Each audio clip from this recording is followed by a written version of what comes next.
Hello আমার দুষ্ট প্রিয় মিষ্টি বন্ধুরা, তোমরা সকলে কেমন আছো? বন্ধুরা, তোমাদের জন্য নতুন একটি গল্প নিয়ে চলে আসছি। বন্ধুরা, তোমরা আমাকে যে পরিমাণ সাপোর্ট করেছো সেটা বলার মতো ভাষা নেই আমার কাছে। বন্ধুরা, গল্পটি না টেনে শেষ পর্যন্ত দেখলে আশা করি তোমাদের দাঁড়িয়ে যাবে এবং তোমরা হাতের কাজ করতে বাধ্য হবে। চলুন বন্ধুরা, গল্পটি শুরু করি। ভালোবাসা কতটা কঠিন জানো প্রিয়তমা? এর চেয়েও কঠিন তো সেই ভালোবাসাকে আগলে রাখা, দুহাতে যত্ন সহকারে। এই যে যুদ্ধসম, আমার প্রাণেশ্বরী, আমার হৃদয় হরণ করা প্রিয়া, আমি জানি না কিভাবে ভালোবাসার বহিঃপ্রকাশ করতে হয়। আমি শুধু জানি তুমি আমার, তোমার শেষ ঠিকানা আমি। সৃষ্টিকর্তা ছাড়া এ পৃথিবীতে কারোই শক্তি নেই তোমার থেকে আমাকে আলাদা করার।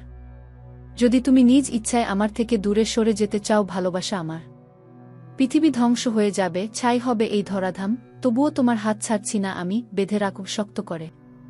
যদি ভেবে থাকো মৃত্যু আমাদের আলাদা করবে, সেই ভাবনাও মাথা থেকে ঝেড়ে ফেলো। আত্মা হয়ে তোমার পিছু নিব।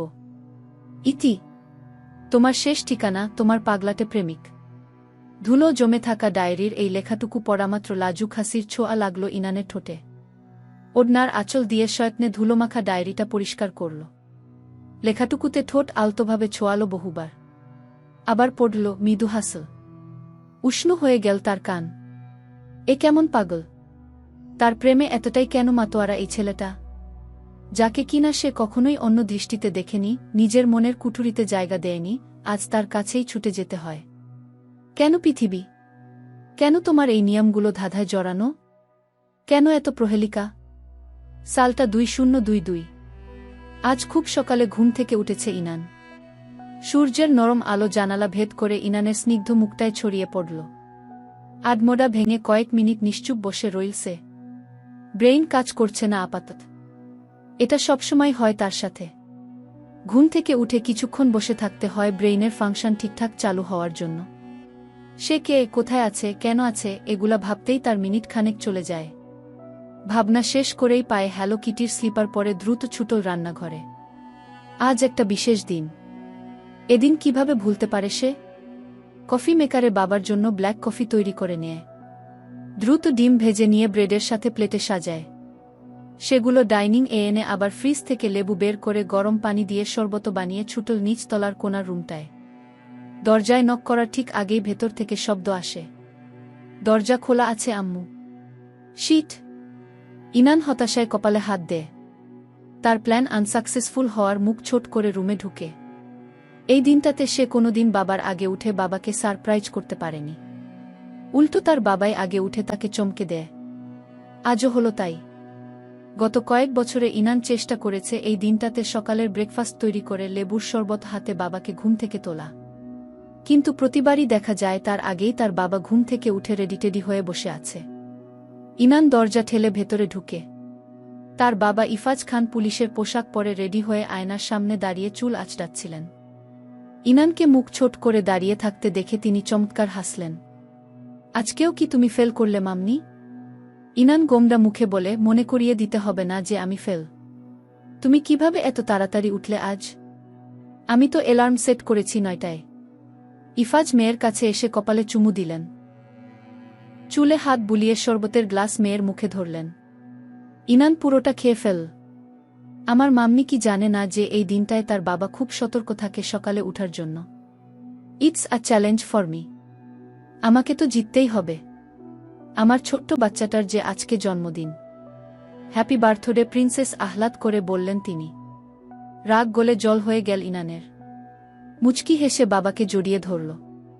কি চাই এবারের জন্মদিনে? ইফাজ মেয়ের মাথায় হাত বুলিয়ে বললেন। নতুন একটা রেস্টুরেন্ট হয়েছে ভার্সিটির পাশে, আজ ওখানের সবগুলো খাবার টেস্ট করব।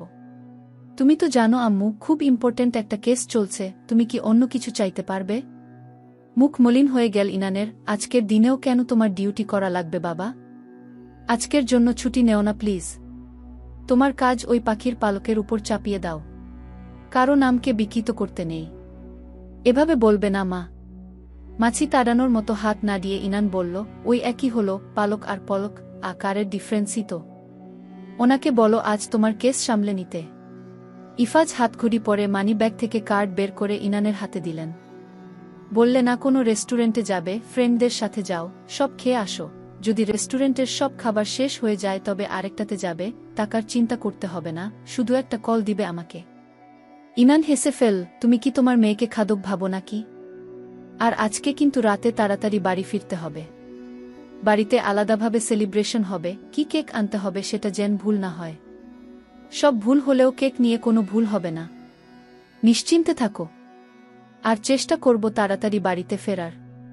চেষ্টা না, ফিরতেই হবে। কোনো অজুহাত চলবে না। আচ্ছা আম্মু। ঠিক তখনই কলিং বেল বেজে উঠল। এই সময় কেউ আসার কথা নয়, তবে জন্মদিন হিসেবে ইনানের ফ্রেন্ডরা সারপ্রাইজ দিতে পারে এই ভেবে দৌড়ে গেল ইনান। দরজা খুলতেই হাসি হাসি মুখটা চুপসে গেল ইনানের। দরজার বাহিরে এক লম্বা চৌড়া সুদর্শন দাঁড়িয়ে। উজ্জ্বল বর্ণের লম্বাটে মুখটায় হাসির ফোয়ারা, চুলগুলো পরিপাটি করে সাজানো। ইনানের দিকে এক পলক তাকিয়ে চোখ সরিয়ে নীল সে। এহেম এহেম মুখের কাছে হাত নিয়ে ইচ্ছে করে কাশি দিল লোকটি। ইনান এবার নিজের দিকে তাকালো। পরনে তার ওভারসাইজ টি শার্ট আর 3/4। তার উজ্জ্বল পা বেরিয়ে আছে। সে দ্রুত বর ফুলদানিটার আড়ালে দাঁড়াল। অন্যদিকে মুখ করে বলল, ভেতরে আসুন। পলক মৃদু হেসে ভেতরে ঢুকল। ইনানদের বাড়িটা ডুপ্লেক্স। একদম পুরনো আমলের বাড়িটা, কিন্তু ভেতরের আসবাবপত্র সব আধুনিক যুগের। পলক গিয়ে সোফায় বসল। ইনানের দিকে না তাকিয়েই বলল, স্যারকে ডেকে দিবে প্লিজ। ইনান দৌড়ে গেল বাবার কাছে। তোমার পাখির পালক আসছে, ডাকে তোমাকে। পলক, হঠাৎ কেন? আমি কি জানি? তোমার ডান হাত তো তিনি, তুমিই না জানবে তার সব খবর। যাও, ওর জন্যও খাবার রেডি করো। ইনান গিয়ে একটা স্কার্ট পরে ফেল। রান্নাঘর থেকে ড্রয়িং রুমের মাঝে পাতলা একটা পর্দা দেওয়া। ইনান পলকের কাছে গিয়ে জিজ্ঞেস করল, আপনি কি ব্রেকফাস্ট করে এসেছেন, নাকি আমাদের সাথে খাবেন? ইফাজ তখন রুম থেকে বের হলেন। মেয়ের কথা শুনে ধমক দিতে গিয়েও থেমে গেলেন। আজ জন্মদিন বলে মেয়েকে বকাচকা করলেন না, কিন্তু মেয়েটা এখনও শিখেনি কিভাবে নম্র ভদ্র হয়ে কথা বলতে হয়। আমি খেয়েই এসেছি, আলাদা করে কিছু করো না। আমি এমনিতেও করতাম না, খালি ফর্মালিটির জন্য জিজ্ঞেস করেছি। হুহ। ইনান হাত দিয়ে চুল উড়িয়ে ডাইনিংয়ে চলে গেল। পলক কিছু মনে করল না, ইনানের এসব আচরণে সে অভ্যস্ত। ইফাজ পলকের কাছে এসে বললেন, কিছু মনে করো না বাবা ওর ব্যবহারে। না না স্যার, মনে করার কি আছে? ইনান এখনো ছোট, এসব কিছু না। তা আজ এত সকালে কি মনে করে? ওই আসলে কেসটার ব্যাপারে কথা বলার জন্য আর কি, পলক ইতিউতি করে বলল। আমি তো অফিসে যেতামই, তুমি আবার কষ্ট করে এলে কেন? আসলে কেসটা অনেক জটিল লেগেছে আমার কাছে, হাতে সময়ও কম, তাই সময় নষ্ট করতে চাইনি। তোমার মতো কাজের প্রতি ডেডিকেটেড অফিসার খুব কমই দেখেছি। তুমি অনেক দূর যাবে। পলক মাথা চুলকে মৃদু হাসল। রান্নাঘর থেকে ইনান ভেংচি কাটল। থাম। নাটক। সে তো ঠিকই জানে পলকের এখানে আসার কারণ। ইনান ইফাজ সাহেবকে এগিয়ে দিতে গেল। তারা চলে যেতেই দরজা আটকাতে নিল সে। সেই সময় পলক হাত দিয়ে দরজাটা ধরে উকি দিয়ে চাইল ইনানের দিকে। কি চাই? নাকের পাটা ফুলিয়ে বলল ইনান। যা চাই তা তো দিবে না, আপাতত এটা রাখো, বলে পলক একটা প্যাকেট হাতে ধরিয়ে দিল ইনানের। তারপর ধীরস্বরে বলল, হ্যাপি বার্থডে রাগিনী। পলকের কথা শেষ না করেই ইনান মুখের উপর দরজা আটকে দিল। সে ঠিকই জানত আজ তার জন্মদিন উপলক্ষে পলক এখানে এসেছে। এমনিতে তো প্রায় এখানে আসার ছুতো খুঁজে। ইনান জানে না ভেবেছে? সে সবই জানে। পলক যে ইনানকে পছন্দ করে তা তো সে প্রথম দিনেই বুঝে গেছে। কিন্তু ইনান পাত্তা দেবে না একদমই। কেন দিবে? যার প্রতি ফিলিংস নেই তাকে পাত্তা দেওয়ার মানে আছে নাকি? ইনান আজ সুন্দর করে সাজল। পার্পেল কালারের টপ আর সাদা জিন্সের উপরে লং কোটি পরে নিল। চুল পনিটেল করে ঠোঁটে হালকা লিপস্টিক দিয়ে বের হলো।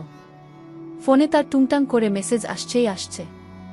একের পর এক বার্থডে মেসেজ। ইনান আজ সকলকে ট্রিট দিবে। নিজের সাইকেল নিয়ে সে বেরিয়ে পড়ল ভার্সিটির উদ্দেশ্যে। তার বাবা অবশ্য বলেছে তাকে গাড়ি নিয়ে বের হতে, কিন্তু ইনানের খোলা হাওয়া খেতে খেতে যাওয়াটা বেশি ভাল লাগে। তাই বড়লোকের মেয়ে হয়েও যেখানে সেখানেই সাইকেল নিয়ে বেরিয়ে পড়ে। ইনান এবার অনার্স ফার্স্ট ইয়ারের ছাত্রী। ক্লাসে ঢুকতেই তার হাত ভরে উঠল গিফটে। চঞ্চল হওয়ায় তার ফ্রেন্ডের অভাব নেই। কয়েকদিনেই প্রায় সব ক্লাসমেটের সাথে সখ্যতা গড়ে উঠেছে। তার মধ্যে 2 জন ছেলে আর 2 জন মেয়ের সাথে গভীর ভাব। মূলত ওদের আগে থেকেই চিনত ইনান। ছোটবেলায় এক স্যারের কাছে প্রাইভেট পড়ায় আর একই সেন্টারে কোচিং করায় ওদের সাথে ভাবটা যেন আরও বেশি। একটা গ্যাং বলা যায় তাদের। ইনান সবার জন্যই জার কেক এনেছে। যেই তাকে উইশ করছে তাকেই সে কেক দিচ্ছে। ইনান খেয়াল করল, চেনা অচেনা সবাই তাকে উইশ করলেও ক্লাসের শেষ বেঞ্চের জানালার ধারে একটা ছেলে বসে আছে, মাথা নিচু করে খাতায় কি যেন আঁকছে। ক্লাসে যে এত হইচই হচ্ছে সে সম্পর্কে তার কোনো ধারণাই নেই। এমনকি কেন হচ্ছে সেই বিষয়েও কোনো কৌতূহল দেখাল না ছেলেটি। এই ছেলেটিকে সে এই প্রথম দেখল। এর আগে কখনো দেখেছে বলে মনে হয়নি।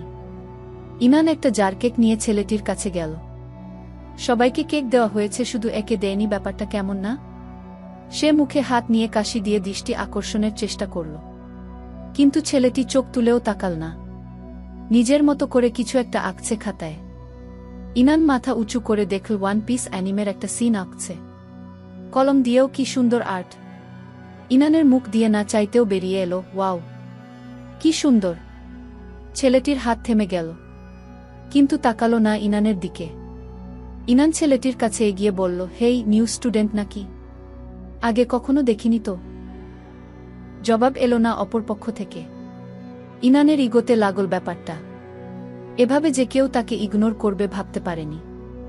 ইনানের ফ্রেন্ড মুগ্ধ খেয়াল করল তাদের কাছে এসে ছেলেটির কাঁধে হাত রেখে বলল, হ্যালো মামা, তুমি কি ওয়ান পিসের ফ্যান নাকি? ড্রয়িংটা তো সেই হয়েছে। ছেলেটি হালকা মাথা ঝাঁকায়, মানে হ্যাঁ। ইনান বিটবিট করে বলল, কি আজব, বোবা নাকি? কথা কয় না কেন? ওকে, বাই দ্য ওয়ে, আজ আমার জন্মদিন। সেই উপলক্ষে সবাইকে ট্রিট দিচ্ছি। This is for you, take it. একটা জার কেক বের করে ছেলেটির সামনে রাখল ইনান। ছেলেটি প্রায় 30 সেকেন্ড সময় নীল বলতে ধন্যবাদ, তাও এত আস্তে বলল যে পাশে থাকা মুগ্ধ শুনতে পায়নি। তারা খালি দেখেছে ছেলেটি মুখ নাড়িয়েছে, কিন্তু কি বলেছে কেউই ধরতে পারেনি। যাই হোক, ইনান বলল হাসি মুখে, আমি ইনান, ও আমার ফ্রেন্ড মুগ্ধ। আপনার নামটা জানতে পারি? ছেলেটি এবার চোখ মেল ইনানের পানে ধীরে। নজর মিলিত হতেই ইনান চমকে উঠল কিছুটা, জানে না কেন। শ্যামবরণ মুখের ছেলেটির মসৃণ চুল কপালে উঠছে, কোমল অথচ কি ব্যাকুল চেহারা। চোখের ধূসর মণিজোড়া ইনানের কালো মণির দিকে তাক করে গভীর স্বরে বলল, এহসান, জেহফিল এহসান।